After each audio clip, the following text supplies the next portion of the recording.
And yeah, welcome to the Ocean Hub webinar with our Ocean Hub team. Thank you for joining. If you haven't already, please do add your organization name to your Zoom name so that we know who's asking questions and who's in the room. And throughout the session, if you have questions, feel free to put them in the chat. We'll also have a question section at the end, so we can do questions live or address any that we haven't already answered in the chat. Please keep yourself on mute throughout the session so that we can get through all the slides, and then you'll have the opportunity potentially to come off mute at the end during the questions section. Some folks are still rolling in, but I think we can get started now. So I will pass to Meg from the Ocean Hub to kick us off.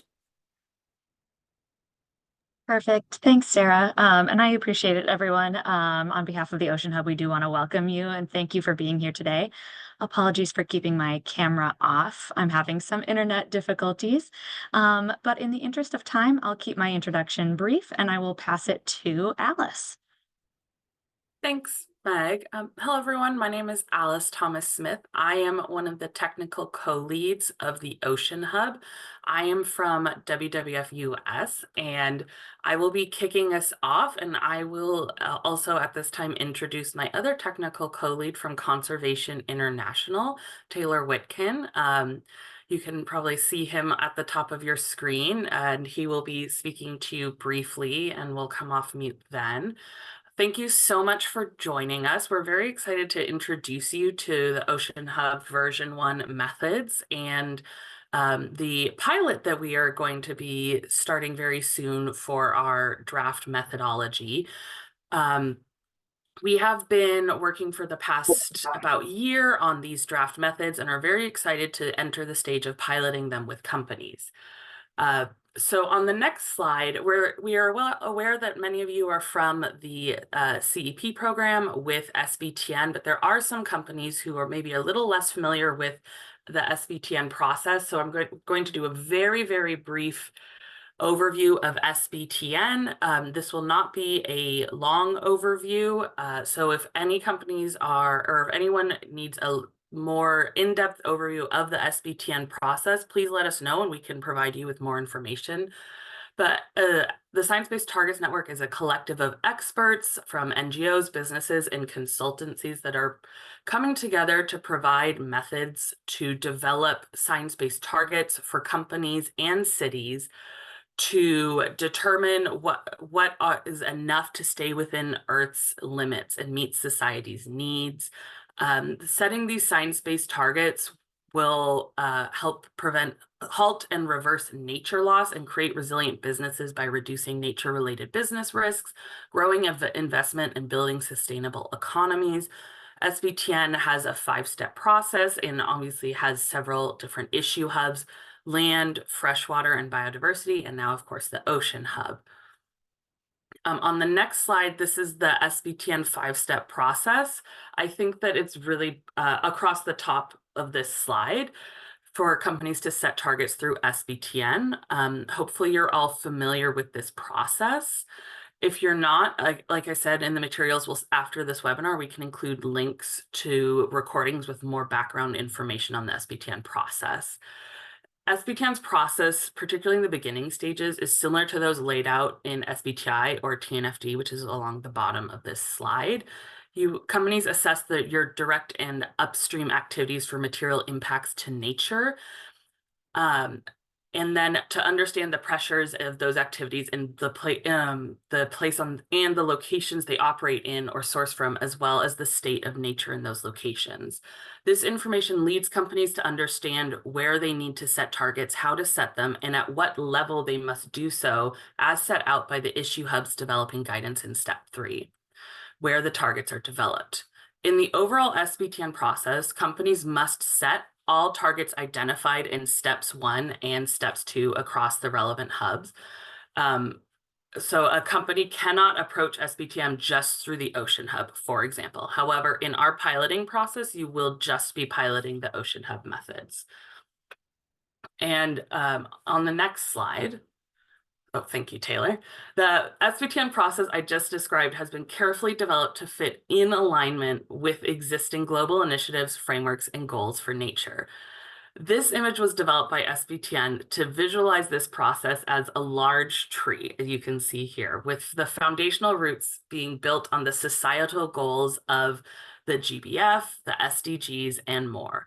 SBTN aligns within the Earth system boundaries and draws on frameworks like IPBES to categorize direct and indirect drivers of nature and biodiversity loss. And as companies kind of move up through the SBTN process into these higher branches, they will see out actions like impact assessments, target setting, reporting, and disclosure that align with initiatives and frameworks like you see listed out here. In particular, in the seafood space, which was not addressed when this image was developed, you can see that we have added the SBTN target setting process will align with MSC, ASC, and other certifications, as well as the target setting guidance that's being developed by UNEP FI, which was just recently launched, like Turning the Tide and the SBE guidance. And of course, SBTN and TNFD work very closely together to ensure alignment on reporting and disclosure. In a moment, Taylor is going to speak much more specifically to the ways that the Ocean Hub will operate in the seafood corporate sustainability or corporate responsibility space. But with that, I'm going to pass it off to Taylor to introduce you more specifically to the SBTN Ocean Hub. So with that, I'll hand it over to Taylor. Thanks, Alice. Hi, everyone. My name is Taylor Whitkin. Alice is co-lead for the Ocean Hub. First, I just want to thank the organizations that have helped us get to this point. We're co-led by Conservation International, where I work, and WWF. We have funding from the Gordon and Betty Moore Foundation and the Walton Family Foundation. We're also supported by an excellent steering committee who have contributed their time and expertise to this work. That's the Sustainable Fisheries Partnership, Fishwise, the Nature Conservancy, Marine Stewardship Council, and the UN Environment Program's Finance Initiative. What we're presenting today is really a team effort. I also want to note that this is just version 1 of the Ocean Hub's target setting methodology. And so in the future, we plan to expand our work to include other sectors and other ocean-based pressures on nature. Before I get into the draft methodology, I think it's important to situate SBTN's seafood guidance, not just within the global initiatives that Alice discussed, but also specifically within current seafood sustainability infrastructure, namely certifications, ratings, and fishery and aquaculture improvement projects. Science-based targets are not certifications, and SBTN is not an eco-labeling scheme. What SBTN has developed is a process that aligns with the existing infrastructure. So companies throughout the supply chain can use this process to set their corporate responsibility goals that will enable quantifiable contributions at the company and seascape level. This process is designed to increase the clarity, ambition, and scope of existing initiatives. Now, setting Ocean Hub targets for seafood might very well involve components of existing sustainability infrastructure. For example, once a company sets a science-based target, they might identify that the best way of meeting that goal is to support certification of the fishery that they source from. But as we know, not all seafood is certified, rated, or part of an improvement project for a number of reasons. And here I'll just pause and point to the certifications and ratings collaboration, which estimates the percentage of seafood that falls within this infrastructure, which was updated recently. So while things like certifications can and should be part of this process, our guidance doesn't implicitly require them, and we're not endorsing specific initiatives. So companies can set science-based targets for seafood that has not been certified or assessed. And through SBTN's methods, across all our hubs, ocean, freshwater, and land, we're addressing another gray area, which is lack of data to fully assess corporate impacts on nature. And so with that, I will start diving into the guidance. The target setting guidance that we're developing is part of step 3 in the SBTN process, measure, set, and disclose. We've drafted 2 targets, which encompass both wild capture and aquaculture seafood in value chains. These are avoid overexploitation and protect marine habitats. We've also been working on some additional guidance that will be added at different points within the SBTN process. There's a working group that is developing traceability guidance that will be added to the SBTN prioritization step, and this will include unique considerations for seafood. We also think it's important to acknowledge that environmental responsibility needs to go hand in hand with social responsibility. So the Ocean Hub will require companies to develop a commitment to upholding human and labor rights before they can set our targets. This is building off SBTN's stakeholder engagement guidance, which guides companies through working with stakeholders to make sure that environmentally motivated changes are not detrimental to the people and communities that are integral to a company's supply chain.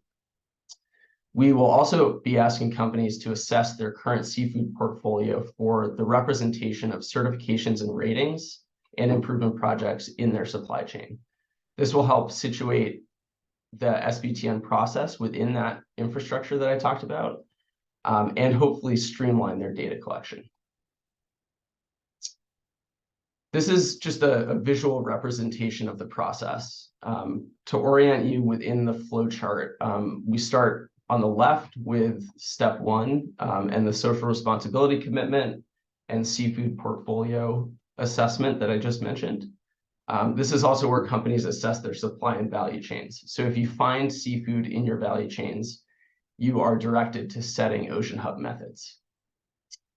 Moving along, you'll then categorize your commodities by species, production location, and fishing gear, or aquaculture method, which helps determine the target boundaries or which targets you're responsible for setting. So coming out of step 1, you'll have identified a number of sources. As you can see, for some companies and some sources, there may be a pathway to setting land and freshwater targets. This would mainly be for aquaculture, depending on the production method, location, and habitat impacts. Once you've categorized your different sources, companies then prioritize these commodities and operations based on a calculation of pressure and the state of nature and biodiversity in the locations they're operating or sourcing from. When we're thinking about seafood, the calculation is based on how much seafood you catch or sell, and the condition of nature and biodiversity in the places that you source from. So we're asking companies to prioritize their action based on where within their supply chain and where geographically they have the most impact. After prioritization, companies move on to setting science-based targets. As you can see, aquaculture seafood will generally lead companies to a habitat protection target, which is down at the bottom, while wild capture seafood will lead companies to an overexploitation target. However, this isn't a hard and fast rule, and there's definitely going to be some crossover. Fishing methods with significant potential for habitat damage will lead companies to set protection targets, and aquaculture that relies on wild seafood in its feed will likely lead to the overexploitation target. And this brings us to target 1, avoid overexploitation, which creates a pathway for companies throughout the supply chain to support resilient wild capture fisheries through engagement with the resource and supply chain stakeholders. The desired outcome is a reduction in overexploitation of wild capture fisheries, both commercial species and impacts on associated bycatch, including endangered, threatened, and protected species.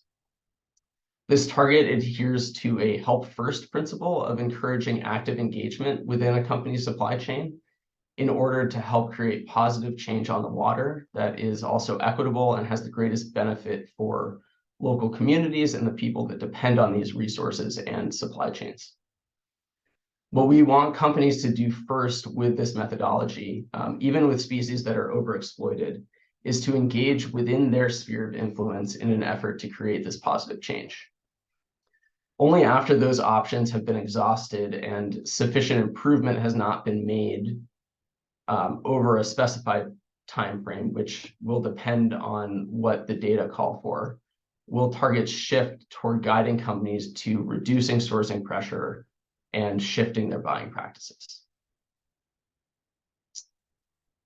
So how does a company set this avoid overexploitation target? The scientific foundation of this target is data on the health of the species associated with a company's supply chain, both commodities that are landed, processed, packaged, bought and sold, and also bycatch species that are impacted by commercial fishing. But SBTN is not asking companies to themselves make a determination about the health of a stock or perform any sort of fisheries modeling. To set their targets, companies rely on existing data and indicators of stock health, which are evaluated by local experts to determine overexploitation thresholds for each of their targets. Something that companies will need to determine is what data sources to use, which will depend on the commodity or species they're setting targets for, as well as data availability, which is variable throughout global fisheries. So we're developing a tiered approach to data method selection, which will help companies determine if a species in their value chain is overexploited. Again, companies are not defining overexploitation, but rather using available data to identify when it's occurring and relevant to their supply and value chains. These indicators include stock assessments, indigenous and local knowledge, independent scientific studies, risk assessment frameworks, and other data-limited methodologies. Companies are required to use the most rigorous data available within this tiered approach, so they'll need to consult relevant stakeholders and local experts to help determine which methods are appropriate to use. After the data method is selected, companies can then establish pathways to improve operations and practices, which can be categorized in a few different ways. The first is through direct operations. At the production level, this would mean changing or improving production methods, gear types, fishing strategy, things like that. For companies in the middle or the end of the supply chain, this might mean altering buying practices, reducing their sourcing pressure, or changing the regions that they buy from. But again, our goal with these targets is to encourage engagement that leads to positive outcomes. So there are also more indirect pathways that companies can take before making changes to their sourcing. This would involve working directly with their suppliers to facilitate and support change on the water, which again could be through gear improvements or other improvements that might be needed for fishery certification. It could also be by facilitating participation by their suppliers in a seascape initiative, or the company engaging directly in a fisheries improvement project in the region that they source from. And here we would encourage companies not to just work with their tier 1 suppliers, but also tier 2 and 3 smaller suppliers, or suppliers that might be a couple steps removed from engagement with your company. And so once a company has established that pathway for each of their supply chains, they can then set targets, which will look something like this. These are just templates. Targets will be unique to each company depending on where it is in the supply chain and what species are included in its supply chain. Here we have a template for 2 different types of targets. The first is for when it's determined that a commodity is not overexploited, which prompts a company to set science-based targets aimed at maintaining or enhancing the health of marine populations. When overexploitation is found for commodities or bycatch species associated with the supply chain, companies will also set targets aimed at supporting improvements. But we would also expect a target related to pressure that is being put on the resource. For a retailer, this could be something like a commitment not to increase sourcing pressure until that source has reached a certain health threshold, as defined by the stock assessment or whatever data method you're using. And these are just some hypothetical examples of targets that companies might set. As a reminder, for the SBTN process, they need to be time-bound and measurable. We also recognize that positive change is often outside a company's sphere of influence. So another piece of the SBTN process that goes along with the target setting methodology is claims guidance that's being developed around communicating validated targets and reporting annual progress toward meeting these targets. And with that, I will pass things back to Alice and to talk about our Protect Marine Habitats target. Thank you, Taylor. So our second target, as Taylor says, protect marine habitats. And the goal of this target is to avoid and reduce the negative pressures on marine habitats from this seafood industry, both wild capture, but primarily aquaculture industry, by engaging in improvements directly in operations and also in the region, and where possible, engage in restoration. This will primarily be through first avoiding illegal and highly damaging practices, which will be defined in the target. And then secondly, by protection mechanisms, firstly through improving seafood sources to meet current standards of best practice, which will also be defined in the target, and engaging in improvement initiatives in the immediate area. And like I said, including restoration opportunities where those are available. We recognize that restoration opportunities are not widely available in the marine environment to companies.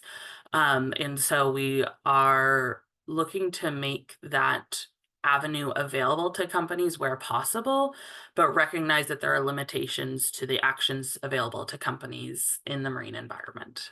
And on the next slide, can speak a little more to how a company would actually set a protect marine habitats target.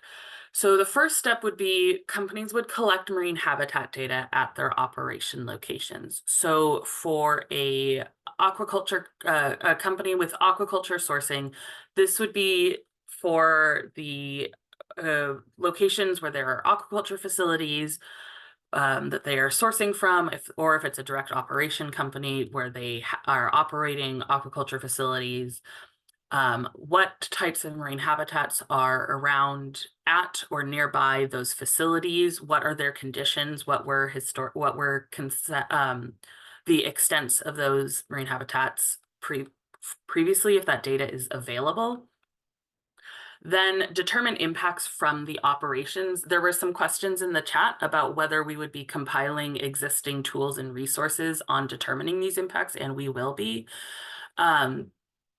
Determining impacts from obviously things like developing infrastructure, outputs from operations are most common via antibiotics, effluent, et cetera. Then once those impacts, and this target is designed to be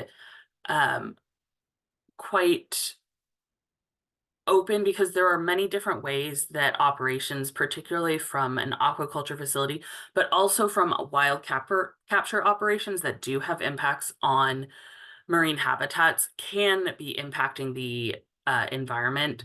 And we wanted this target to be applicable to many different situations. So there are different impacts, and we will be providing resources for companies to be able to work through all of those. Once those different impacts are determined, the companies will then be establishing pathways to improve those operations and practices.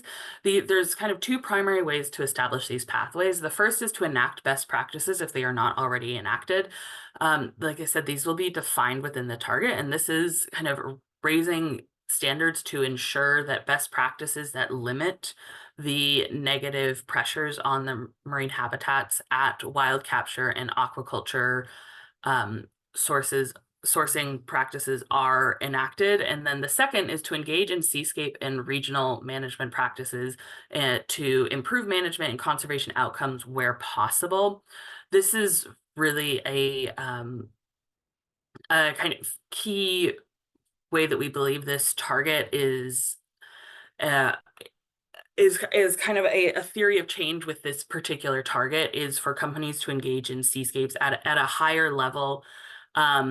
If you are at all familiar with the guidance that has come out from the Land Hub, it's very similar to the landscape engagement guidance, in that we would like to see companies engaging with communities, getting stakeholder engagement, and really bringing companies engaging at a a level that is ecologically relevant, like we said, at a seascape level, improving management and conservation outcomes. If there is opportunity to engage in restoration targets where possible, engaging in opportunities for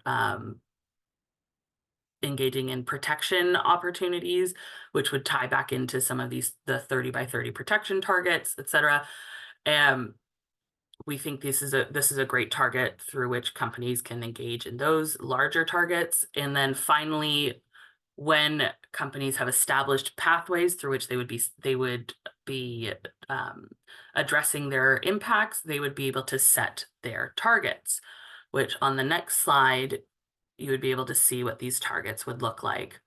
So these are some target templates. So for all companies setting the targets, they would end up with, for their sources, a target that the company will meaningfully reduce, and then they would put the impacts that they found in that second step of the target setting process to marine habitats at whatever the location that they've chosen, via whatever the defined impact. So this is those pathways that were chosen with, and what are the results expected by year. Now this is,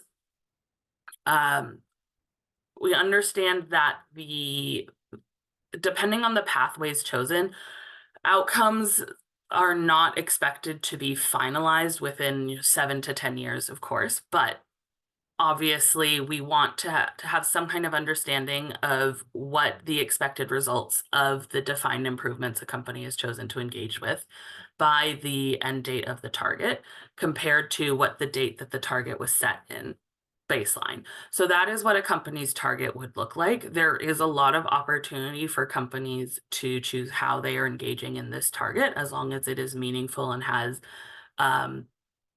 expected results that are tied to the goal. So this is very much how a SMART goal established target.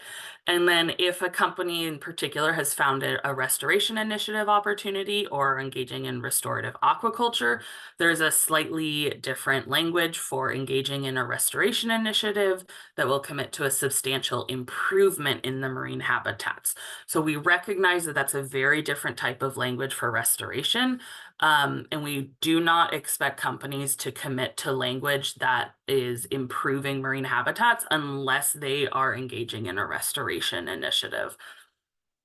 We do not have example targets in the same way that we do for target 1, just because there's such a broad range. But hopefully the examples that Taylor showed for target 1 can give you an idea of the types of targets you could come up with for target 2. But this one is a little bit broader, like the landscape engagement target from the Land Hub. And we're really hoping this will allow companies to really find opportunities to engage from in the regions that they are sourcing from, meaningfully get stakeholder engagement, and really find opportunities to engage in these ecologically significant areas where they are sourcing some of their seafood from. And so with that, I know we moved through some of the targets really fast, but we want to give you opportunities to answer questions. We've seen some of them coming into the chat, so I'm going to move into discussing our piloting process.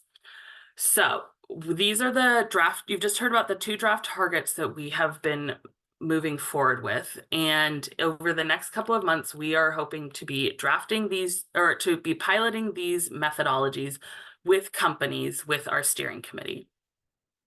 So our pilot is going to be specifically for our methodology. It is not going to be for steps 1 and 2 of the SBTN process. Our pilot is going to be a 4-month-long process, so that's obviously not a ton of time, and we will not be bringing companies along from steps 1, 2, and 3 of just our methods. We recognize this is not an ideal situation, but one of the questions I did see come up in the chat was, what is a publishing timeline? We are looking to publish in the early months of 2025. And to ensure that we have a public comment period and have plenty of time to do the necessary method reviews, our piloting period is going to be 4 months. So we will not be piloting all of steps 1 and 2. And so you'll hear a little bit more about how we are setting up our pilot to address that on the next slide. But we will be piloting our methodology.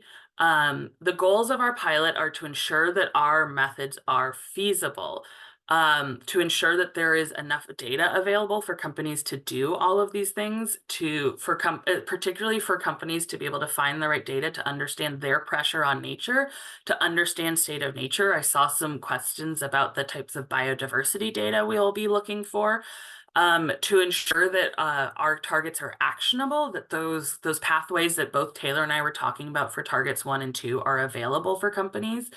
And also that validation step that that our targets are third-party validatable is also very critical for the SBTN process. Those are some of the key things that this pilot will really ensure for us that our targets can get done. Companies throughout our pilot will be fully supported by the Ocean Hub Steering Committee, as Taylor shown, is 7 environmental NGOs who are really, really adept in the seafood space and who are all adept at corporate engagement and company partnerships and familiar with working with company data, and would really be key and able to support companies in working through this process. So on the next slide, kind of talk about what will we be looking for companies to pilot with us. The first, obviously, will be data prep readiness, especially because we will not be going through steps 1 and steps 2 in our pilot. We will really be looking for companies that have the data readiness and preparedness for us. Ideally, companies that will be great for our pilot or have done some form of materiality assessment, either already done some form of the SBTN steps 1 and steps 2, SBTI, TNFD, any form of materiality assessment possible, or have this type of data available, which, as we saw when Taylor was walking through that flowchart with the small text, was kind of the species complex data, the gear type, the location, that kind of sourcing data. On the direct and upstream operations, depending on where you fall in the supply chain. Familiarity with SBTN is really, really valuable for us, for companies piloting with us. Capacity and buy-in, obviously high level support within the company for piloting our methods would be really critical to ensure that the company will be able to, those working with us directly in the pilot will have the support to continue working with us and provide that capacity, either prepared with internal capacity or prepared to seek out consultants to work with us. We will be supporting, but we are not consultants ourselves. And then beyond that, what we will be looking for companies to pilot with us is kind of what's the scale of operations, what are the product types, what type of seafood sourcing do companies do. We are looking at companies throughout the entire seafood value chain, from direct operators all the way through wholesalers and retailers. All sorts of product types. We would like to be able to pilot our methodology on a variety of seafood product types, from whole fish, kind of premium grade whole fish for human consumption, all the way through very integrated seafood products in things like pet food, or frozen fish products that are like ready-made meals, just to really be rigorous in our piloting and ensure we have a full understanding that all sorts of companies can come to SBTN and our methods are ready and prepared for them. And also, we would like to be able, if possible, to test our methodology in supply chains around the world, test that that the data is available for sourcing from different regions around the world, different types of supply chains. Of course, companies that come to us, we will not be requiring the piloting to be testing the methodology on 100% of a company's seafood products. We will be testing on a cross-section of seafood products that's determined between the Ocean Hub and the company once we've selected, once we've agreed on which companies we are piloting with. Because it's a 4-month process, obviously we can't have an expectation of piloting a company's entire seafood supply, entire seafood product line. Both own brand and kind of national brand, we're really looking to get a good cross section of seafood. To, you know, we want to make sure that that this has been rigorously tested and that these methods are going to work. And then on the excuse me, on the next slide, so what kind of opportunities would companies have if they're piloting with us? First and foremost, of course, is informing the process.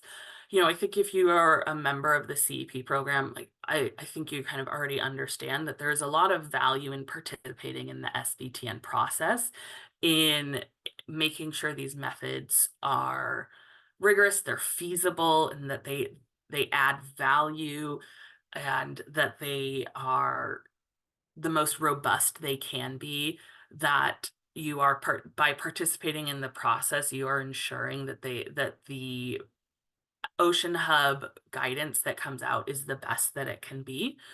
Beyond that, there's certainly companies will get promotion for piloting with us. We will be going kind of, especially as we are planning to release our guidance in 2025, kind of going on the grand tour to promote that we will be releasing.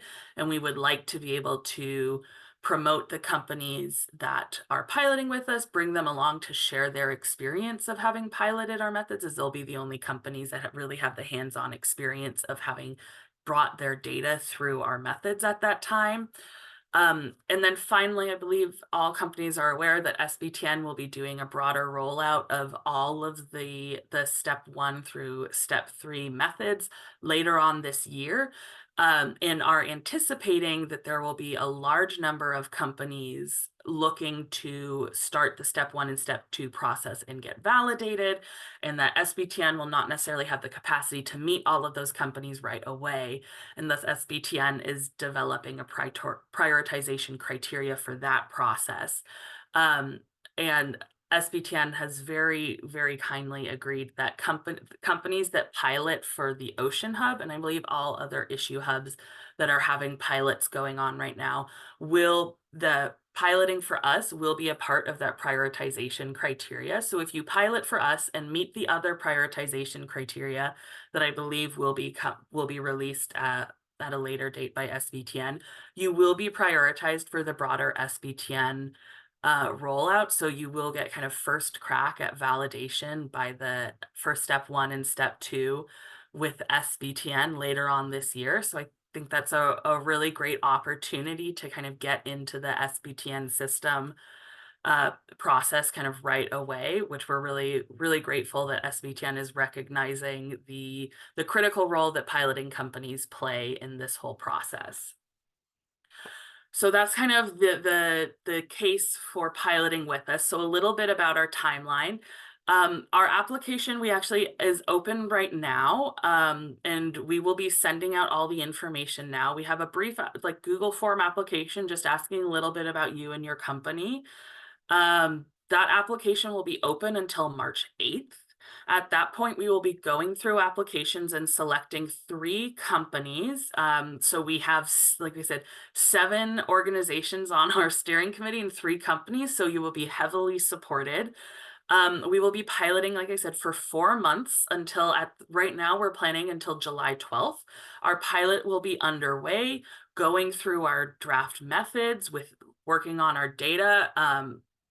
We will have some form of agreement for data, so you won't have to worry about anything like that. We will be working directly with the companies to ensure that you feel comfortable with how the piloting process works. And then in July, we will work very hard to ensure all the feedback from our piloting process is incorporated into our draft methods.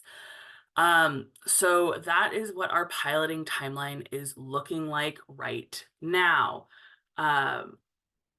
we will, if you are interested in speaking more about this, we will also be at the Seafood Expo North America, and are looking to set up individual meetings. So you can always reach out to Taylor or myself or Meg to speak more about this. Like I said, our application is open right now. We'll be sending out more information after this webinar with the links to all of these slides. This is being recorded and we'll send that out. The link to the application will go out. We will have an explainer with a lot of the information we've shared here and more about the piloting process. And we really appreciate you coming to hear more about our methodology and our pilot. And I believe at this time we can open it up to any questions that we haven't already answered in the chat.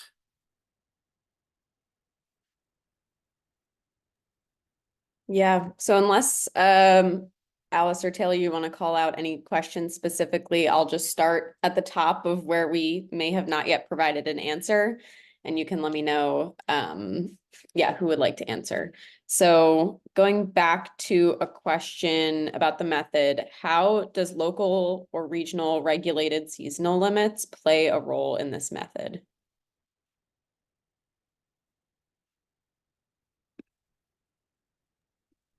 I would imagine that was for target 1 for avoid overexploitation. And I think that would be incorporated into the understanding of the stock assessment modeling, but I think I'll pass over to Taylor. It looks like he came off mute as well. Yeah, I mean, I think it also just gets to the understanding that companies should be sourcing from suppliers from fishing companies that are following local limits and local regulations, and ideally that would be reflected in the stock assessment or other data source, and reflect that if those regulations are being followed, that overfishing is not occurring. Great, thank you. And another one, will you be publishing a list of reputable sources for confirming when stocks are at sustainable limits? Yes. It will be a, I mean, that's something that we will, it's not a firm list. There are obviously opportunities for companies to suggest additions to it if there's something that is missing. But yes, we will provide recommendations for types of data sources and where they can be found. Mm-hmm. And then there's a question, is this, and by this I guess probably meaning these methods, applicable to ocean, or can it be applied to coastal mangrove habitats as well? And is there a clear demarcation or definition for geographical scope there? Yeah, so this is applicable for coastal wetlands. We are working with the Land Hub right now to kind of finalize that demarcation, because the Land Hub methods do also cover wetlands. The mangroves do fall under their definition of, I believe it's wet forests under the natural lands map. Fortunately, our protect marine habitats and their no conversion target do not disagree. Their no conversion is actually we have avoid or protect and which is like avoid damaging, and they have no conversion, so they are actually a stricter target in that sense. But we are working on those finalizations, which will be released when our targets come out. But when we say marine, we are working on those definitions, and we're looking to most likely follow in close alignment with the TNFD. So you can look at their biome kind of guidance, which sometimes isn't the most clear because it's a little bit of, it follows everything, but coastal habitats will most likely fall under the Ocean Hub guidance, particularly as it follows by sector. But but yes, this coastal mangroves will be covered by our guidance. Great, thank you. Sorry, Taylor, did you have something to add? Nope, Alice covered it. Will there be a duration for conservation of a protected habitat? For example, a certain number of years, 30, 100?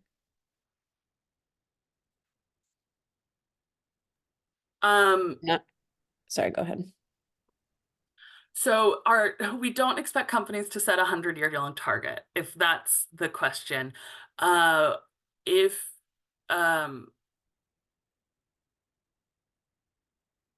if a habitat is, so I think I'd have to think about that a little more. I guess, or get clarification on the intent of the question. Because the goal of the target is for actions to not damage habitats. So I think that would be the best way I could answer the question at this time. Companies are expected to set targets with a 7 to 10 for the protect marine habitats. The expected end date of a target is 7 to 10 years from the set date, not 30 to 100 years. Yeah, thank you. If there's a clarification that could be added to the chat, if that wasn't quite the answer to your question that you were looking for, please feel free. And Caitlin, I'm looking at your question now. Do you want to come off mute and explain, just so that I don't have to rephrase the whole thing? Hello, yes. I think I just wanted to check my understanding of the scope of the two targets. So it was basically to check that for the first target, that only applies to wild fisheries. The second one applies to both wild and aquaculture. So I gave an example, like if you were a company that's focused on aquaculture, like exclusively, and you didn't find any wild capture fisheries in your upstream either, you would just focus on the second target. Whereas if, for example, you had like feedstock in your upstream that was wild capture, then you would need to set both targets. Is that right? Yes. Yeah, you nailed it. Okay, thanks. Great, thank you. And a question specifically on the pilot, would it be possible to focus on a specific species for the pilot, for instance, sardines? Yes. We're not going through the full step 1 and 2 of the SBTN process, so you won't be sort of fully assessing your supply chain. So there will be some degree of choice when it comes to the supply chain that you would be setting targets for.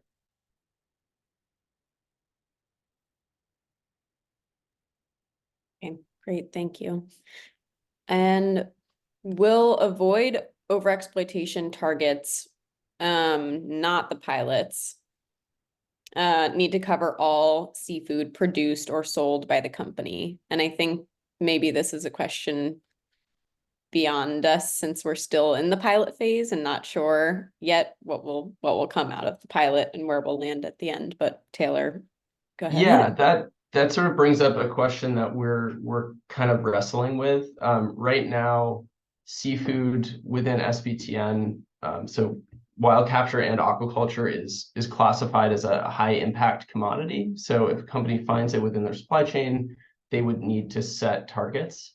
That being said, we sort of need to answer the question of what is seafood, or at least how much within a certain product or within a supply chain sort of reaches that threshold for target setting. So for example, if there are trace amounts in a certain product, will you need to set targets for that specific product? And that's something that we hope to answer soon, and we'll be asking companies. part of it's a feasibility question, so it's something we'll be asking within the pilot.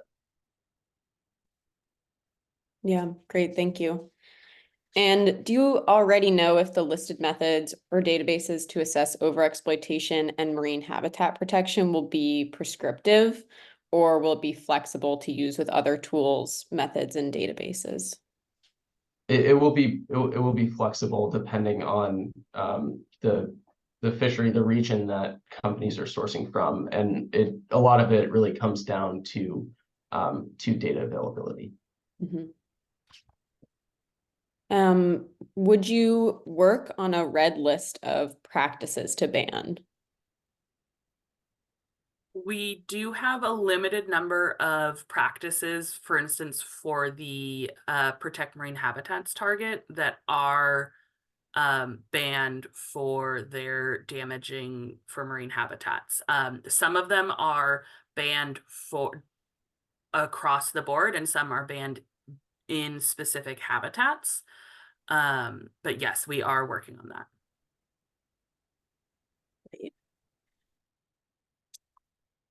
I think that I may have covered all of the questions that we've received so far. If I missed your question, please do add it again to the chat.